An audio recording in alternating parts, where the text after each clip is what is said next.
দানিশকে আল্লাহ জয়যুক্ত করলো। এখন আমরা যারা মোমবাতি সাপোর্টার ছিলাম, আমাদেরকে তো আপনারা দেখতে পারবেন না, আমাদেরকে তো আপনারা বিপদে ফেলানোর চেষ্টা করবেন। আলেম ওলামারা আছেন, কমি বুঝি না সুন্নি বুঝি না, সবাই মিলে আমরা চাই সংসদে একজন আলেম যাক।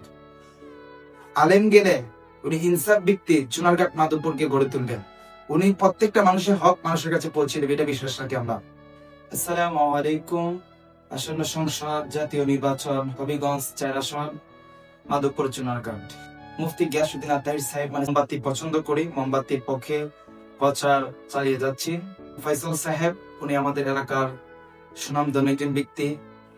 কালোকে কালো বলতে হবে, সাদাকে সাদাই বলতে হবে। বিএনপিদের কিছু কর্মীদের কার্যকলাপে মোমবাতিকে প্রচার করতে যাচ্ছে, ওনাদেরকে বাধা সৃষ্টি করতেছে, মোমবাতির প্রচার করার জন্য দিচ্ছে না, ব্যানার ছিঁড়ে ফেলছে, পোস্টার ছিঁড়ে ফেলতেছে, মাইকিং করার জন্য দিচ্ছে না, প্যান্ডেল টাঙ্গানোর জন্য, সমাবেশ করার জন্য দিচ্ছে না। দেখেন, নির্বাচন 12 তারিখে শেষ হয়ে যাবে, তারপরে আপনি আমি একসাথে বসে চলাফেরা করতে হবে। এখন আমরা যতটুকু বুঝি নির্বাচন বিষয়, ধরেন আপনি দানিশকে পছন্দ করেন, আমি মোমবাতিকে পছন্দ করি, আমি মোমবাতি হয়ে কাজ করতেছি, আপনি দানিশ হয়ে কাজ করতেছেন, একে অপরে দেখতে পারি না। কি ইনসাফ ভিত্তি নির্বাচন বলে নাকি এটা হিংসা নিন্দা নির্বাচন বলে? এখন আমরা কি বুঝি নির্বাচন বিষয়? মানে আপনি মোমবাতির পক্ষে সাপোর্টার ছিলেন, দানিশ পক্ষে ছিলেন না, তো দানিশ ব্যক্তির আপনাকে দেখতে পারবেন না, এটা কোনো কথা? আল্লাহ এরকম না করুক, ধরেন দানিশকে আল্লাহ জয়যুক্ত করলো।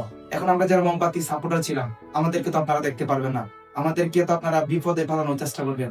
আপনাদের যে কর্মীগুলোর কার্যকলাপ দিতেছি, যে এম এম ফয়সাল সাহেব, ওনার কথাগুলো শুনে খুবই ভালো লাগে। ওনার একটা বক্তব্য দেখেছি আমি, আলহামদুলিল্লাহ, প্রশংসা করতে হয়। উনি কি বলছে? মোমবাতির প্রচারণা তোমরা কোনো বাধা দিবে না। ঠিক কর্মীগুলো যে কার্যকলাপ করতেছে, এটা তো নির্বাচনের কার্যকলাপ বলছে না, মানে এটা আপনারা দূরদস্ত করতেছে।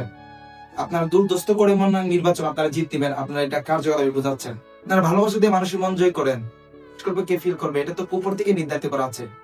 তবে আমরা যারা সুন্নি মতদর্শ আছি, নিজেদেরকে সুন্নি দাবি করি, আলেম ওলামারা আছেন, কমি বুঝি না সুন্নি বুঝি না, সবাই মিলে আমরা চাই সংসদে একজন আলেম যাক।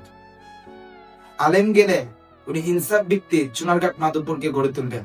উনি প্রত্যেকটা মানুষের হক মানুষের কাছে পৌঁছে দেবে, এটা বিশ্বাস রাখি আমরা। পীর মুফতি গিয়াসউদ্দিন আতাহির ভাইকে বেছে নিন, উনি ইনসাফ ব্যক্তি কথাবার্তা বলে, ওনার দ্বারা আশা করি চুনারঘাট মাধবপুর উপকার হবে।